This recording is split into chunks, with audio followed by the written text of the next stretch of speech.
Histórias do outro mundo. Corações perdidos. A história se passa no ano de 1811. Um garoto, Stephen Elliott, órfão, foi acolhido por seu tio, o Sr. Abney. Isso causou uma estranheza na vizinhança, pois o homem era considerado recluso e discreto. Seu tio era um homem idoso, que morava em uma mansão. À chegada do garoto à mansão, ele podia ver uma casa quadrada e alta, de tijolos vermelhos. A varanda tinha pilares de pedra, ao estilo clássico dos anos 1790. Janelas muito altas e estreitas, com pequenos painéis e grossa madeira branca. Um frontão, perfurado por uma janela redonda, coroava a frente. Havia alas, à direita e à esquerda, conectadas por galerias envidraçadas, tendo a parte central apoiada por colunas. As alas eram claramente estábulos e escritórios da casa. Cada uma sobreposta por uma cúpula ornamental, com um dourado catavento. A luz crepuscular brilhava no edifício, refletindo nas vidraças, parecendo com diversas fogueiras. Longe da mansão, à frente, via-se um parque plano, repleto de carvalhos e pinheiros com pinhas. Via-se, atrás das árvores, o relógio da torre da igreja, com apenas o dourado galo dos ventos a captar a luz. O relógio da igreja marcava as 6 horas, e o som vinha batendo suavemente no vento. Embora, tingido por uma melancolia apropriada para a noite de início de outono, transmitia uma impressão agradável à mente do garoto, parado à varanda, esperando que a porta se abrisse. "Como você está, meu rapaz? Quantos anos você tem?" disse ele, ao abrir a porta. "Espero que não esteja muito cansado da viagem, para comer a sua ceia." "Não, senhor, estou muito bem", respondeu Elliott. "Este é um bom rapaz", disse o Sr. Abney. "E quantos anos você tem, meu garoto?" Parecia um pouco estranho que ele tivesse feito a pergunta 2 vezes, em menos de 2 minutos. "12, senhor", disse Stephen. "E quando é seu aniversário, meu querido garoto?" 11 de setembro, não é? Está certo de que são 12? "Sim, com certeza, senhor." "Muito bem. Parkes, leve-o para o quarto da Sra. Boone, e deixe-o tomar o seu chá, ceia, o que quer que seja." "Sim, senhor," respondeu o calmo Sr. Parkes, e conduziu Stephen para os cômodos inferiores. A Sra. Boone era uma pessoa confortável e humana, ela o fez sentir-se completamente em casa. A Sra. Boone tinha nascido na vizinhança, cerca de 55 anos antes da data da chegada de Stephen, e sua residência na mansão era de 20 permanentes anos. Consequentemente, se alguém conhecia as entradas e saídas da casa e do distrito, esse alguém era a Sra. Boone. Certamente, havia muitas coisas sobre a mansão e os jardins da mansão que Stephen ansiava que lhe mostrassem. Numa noite de novembro, Stephen estava sentado ao lado da lareira no quarto da governanta, refletindo sobre o ambiente. "O Sr. Abney é um bom homem?" ele perguntou de repente. "Ele é uma alma tão adorável, como jamais vi", disse a Sra. Boone. Então eu não lhe contei sobre o garotinho que ele tirou da rua há uns 7 anos? Nem da garotinha, 2 anos depois que eu cheguei aqui? Não, senhora. Conte-me tudo sobre eles. Não sou capaz de me lembrar muito sobre a menina. Sei que ele a trouxe, em um dia, após sua caminhada. Deu ordem à senhora Elis, governanta na época, quanto a todos os cuidados que deveria prestar. A pobre criança contou-me que não havia ninguém por si. Viveu conosco por mais ou menos umas 3 semanas. Então, talvez por possuir sangue cigano, em uma manhã, ela desapareceu sem deixar sequer uma pista. Tivemos todos os lagos revirados, mas creio que ela tenha sido afastada por aqueles ciganos, pois estavam cantando em volta da casa, por cerca de 1 hora, na madrugada em que ela partiu. E Parques declarou tê-los ouvido chamá-la na floresta, durante toda aquela tarde. Uma criança tímida, tão silenciosa em seus modos. Eu fiquei maravilhosamente encantada por ela. E o garotinho? Perguntou Stephen. Aquele pobre garoto. Suspirou a senhora Boone. Ele era um estrangeiro. Chamou a si mesmo de Giovanni. No inverno, por conta de uma viagem, o Sr. Abney esteve com ele. E ele veio, atordoado, mexendo em sua sanfona. Perguntou-lhe o Sr. Abney tudo. De onde viera, quantos anos tinha, como fizera seu caminho, onde estavam seus parentes. E tudo tão gentil, quanto o coração poderia desejar. Mas sucedeu o mesmo com ele.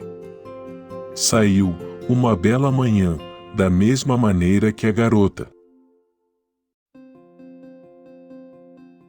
Nos perguntamos, por que partira, e o que fizera, pois ele nunca tocou sua sanfona e lá está ela, na prateleira. Stephen passou o resto da noite, em diversos interrogatórios da Sra. Boone, e em esforços para extrair uma melodia da sanfona. Naquela noite, ele teve um sonho curioso. No final da passagem, no topo da casa em que seu quarto estava situado, havia um banheiro velho e fora de uso. Ele estava trancado, mas a metade superior da porta estava envidraçada, e como as cortinas de musseline, que costumavam ficar penduradas, não estavam ali, havia muito tempo, era possível olhar para dentro e ver a banheira de chumbo, afixada na parede à direita, com a cabeça voltada para a janela. Na noite de que estou falando, Stephen Elliott viu a si mesmo, olhando pela porta envidraçada. A lua brilhava através da janela, e ele estava olhando para uma figura que estava na banheira. Sua descrição do que viu, lembra-me, que uma vez vi a mim mesmo, nos famosos cofres da igreja de Saint Misha, em Dublin, que possuem a horrível propriedade de preservar cadáveres em decadência, por séculos. Uma figura magra e miserável, de uma cor empoeirada de chumbo, envolvida em uma roupa semelhante a uma mortalha. Os lábios finos, curvados, em um fraco e terrível sorriso. As mãos pressionadas, firmemente, sobre a região do coração. Assim que ele a observou, um gemido distante, quase inaudível, pareceu emitir-se de seus lábios, e os braços começaram a se agitar. O terror da visão forçou Stephen a se afastar, e ele percebeu que estava realmente no piso frio do corredor, sob a luz da lua. Com uma coragem, que eu não acho que possa ser comum entre os meninos de sua idade, foi até a porta do banheiro, para verificar se a figura de seu sonho estava realmente lá. Ela não estava, e ele voltou para a cama. Na manhã seguinte, a senhora Boone ficou impressionada com sua história. Chegou a substituir a cortina de musselina sobre a porta envidraçada do banheiro. No café da manhã, o Sr. Abney se mostrou muito interessado, fez anotações sobre o assunto, no que ele chamou de seu livro. O equinócio de primavera estava se aproximando. O Sr. Abney lembrava a seu primo, que aquele sempre fora considerado pelos antigos um momento crítico para os jovens. Stephen faria bem em cuidar de si mesmo e fechar a janela de seu quarto à noite. 2 incidentes ocorridos nesse momento impressionaram a mente de Stephen. O primeiro foi depois de uma noite inusitada e difícil que ele havia passado. Embora ele não se lembrasse de nenhum sonho particular que tivesse tido. Na noite seguinte, a Sra. Boone estava se ocupando em consertar o pijama dele. Como consegue rasgar todo o seu pijama dessa maneira? Havia, de fato, uma série mais destrutiva e aparentemente horrível de rasgos ou pontos na peça, o que, sem dúvida, exigiria uma agulha hábil para bem remendá-la. Eles estavam concentrados no lado esquerdo do peito, fendas longas e paralelas, cerca de 12 centímetros de comprimento. Algumas delas, não perfurando bem a textura do linho.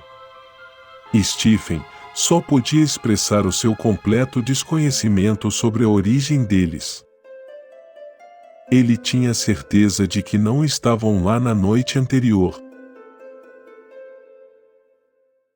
Mas, Sra. Boone, disse ele, eles são exatamente como os arranhões na porta do lado de fora do meu quarto, e tenho certeza de que nunca tive nada a ver com o que está fazendo isso. A Sra. Boone olhou para ele de boca aberta, em seguida pegou uma vela, partiu às pressas da sala, e foi ouvida fazendo seu caminho lá em cima. Em alguns minutos ela desceu e disse: Stephen, é uma coisa estranha para mim. Como essas marcas e arranhões podem chegar até lá? Muito alto, para que qualquer gato ou cão as tenha feito, muito menos um rato. Meu querido, apenas tranque a chave da porta, quando for para sua cama. Eu sempre faço isso, Sra. Boone, disse ele, assim que concluo minhas orações. Eis um bom menino, faça sempre suas orações, e ninguém poderá machucá-lo. Com isso, a Sra. Boone dirigiu-se para consertar o pijama rasgado, com intervalos de meditação, até a hora de dormir. Isso foi em uma noite de sexta-feira, de março de 1812.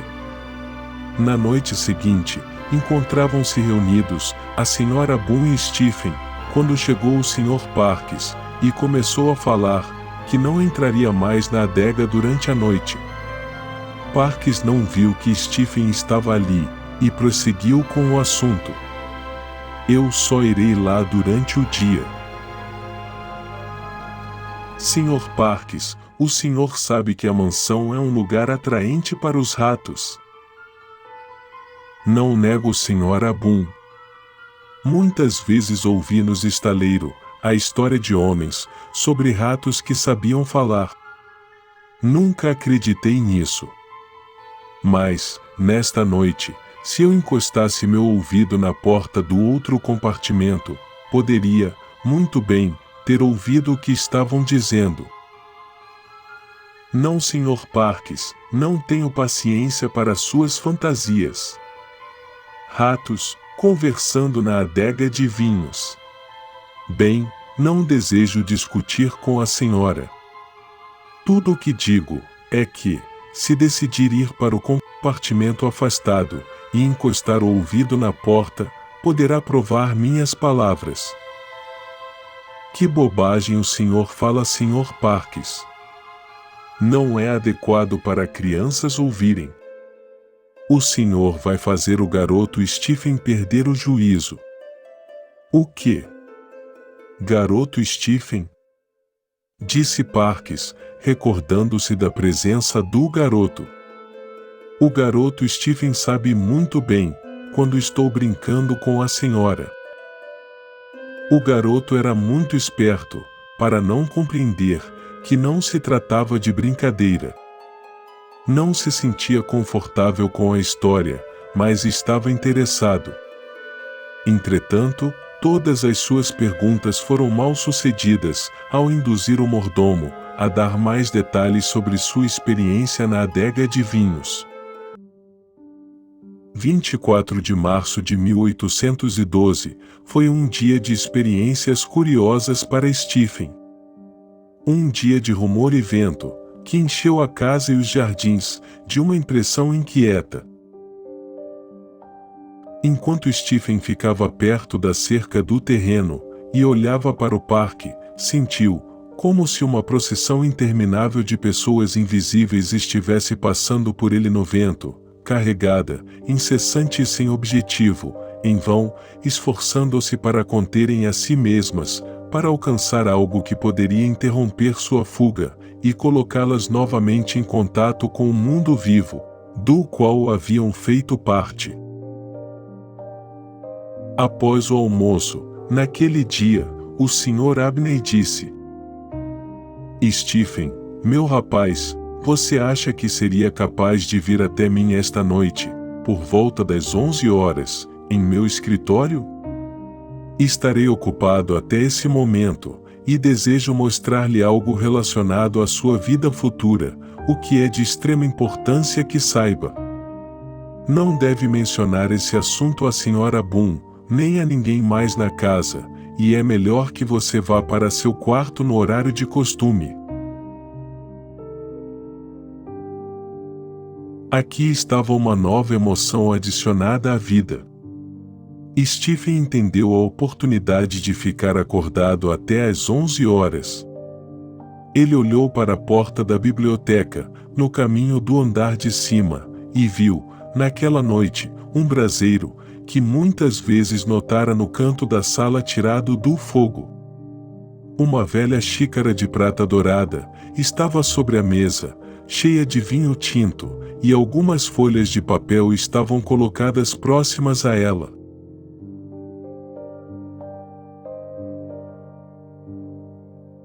O Sr. Abney estava borrifando incenso no braseiro de uma caixa redonda de prata, quando Stephen passou, mas não pareceu notar seus passos. O vento cessara, ainda era noite, e havia uma lua cheia. Por volta das 10 horas, Stephen estava parado na janela aberta de seu quarto, observando a paisagem. A misteriosa população dos distantes bosques, iluminados pela lua, por ora não estava embalada para descansar. De tempos em tempos, gritos estranhos, e de andarilhos perdidos e desesperados, soavam do outro lado da simples visão. Poderiam ser barulhos de corujas, ou aves aquáticas, mas não se pareciam muito com nenhuma destas. Eles não estavam se aproximando?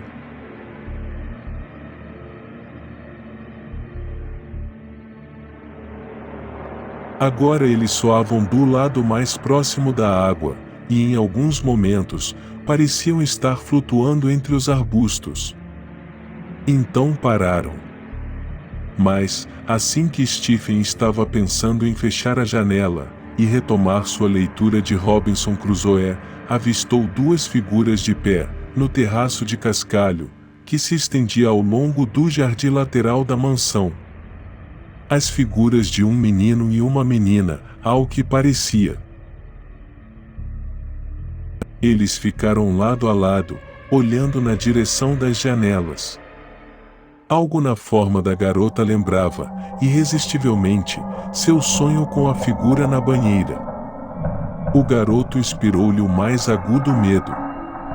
Enquanto a menina ficava parada, meio sorrindo, com as mãos cruzadas sobre o coração, o menino, uma forma magra, com cabelos pretos e roupas esfarrapadas, erguia os braços no ar, com uma aparência de ameaça, e de impassível fome e ânsia.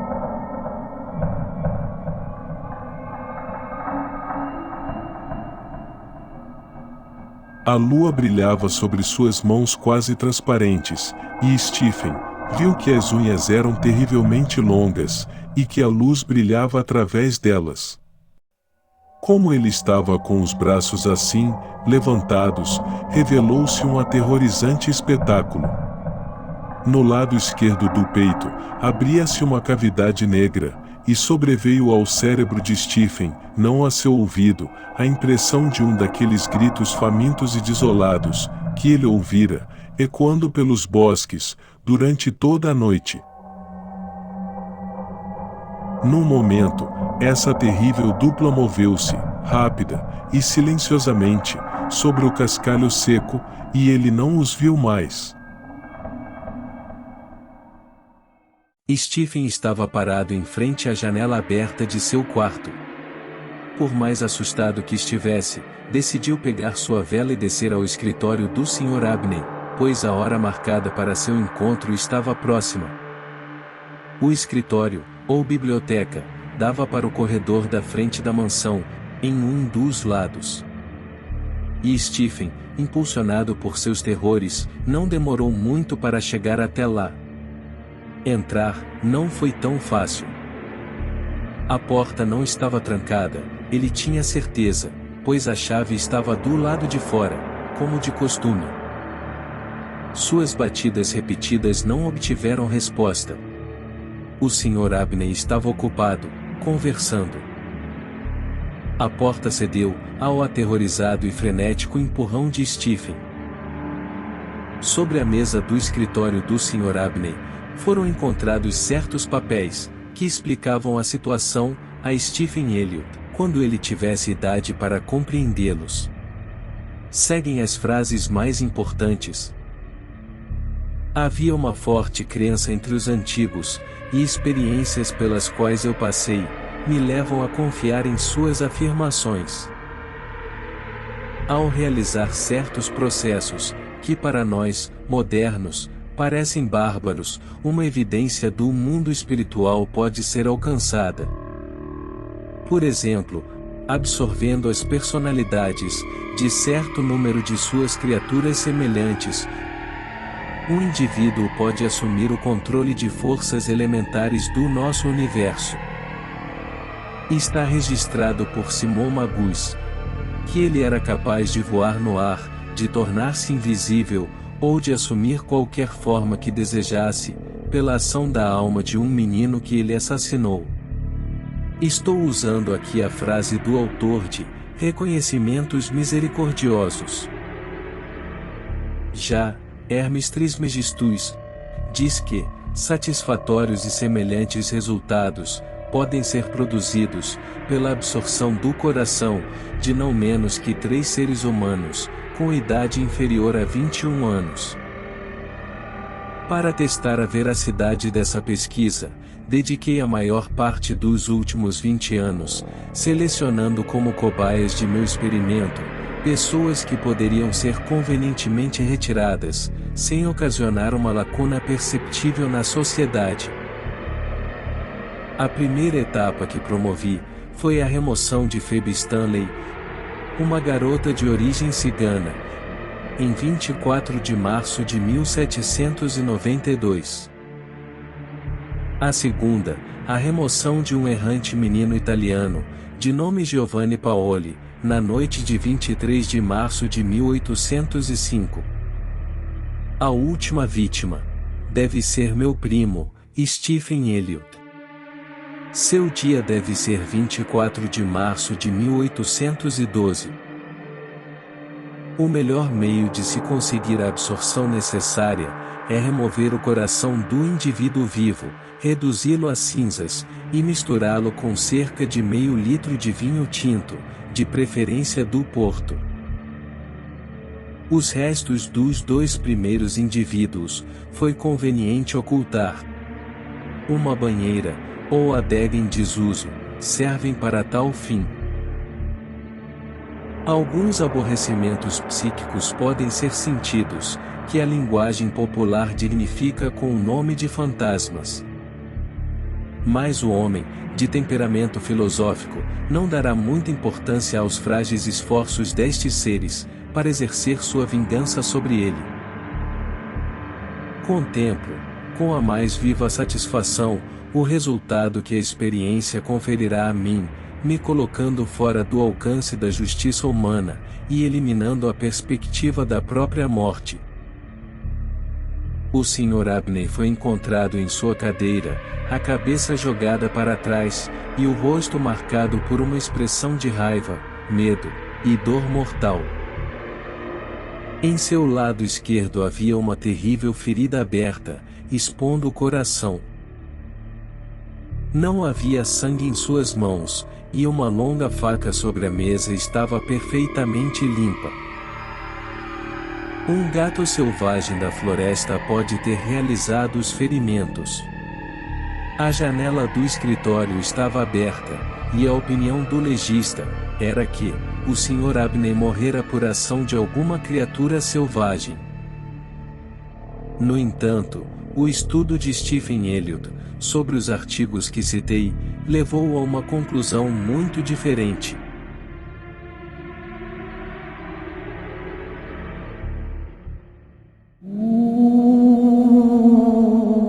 Histórias do outro mundo.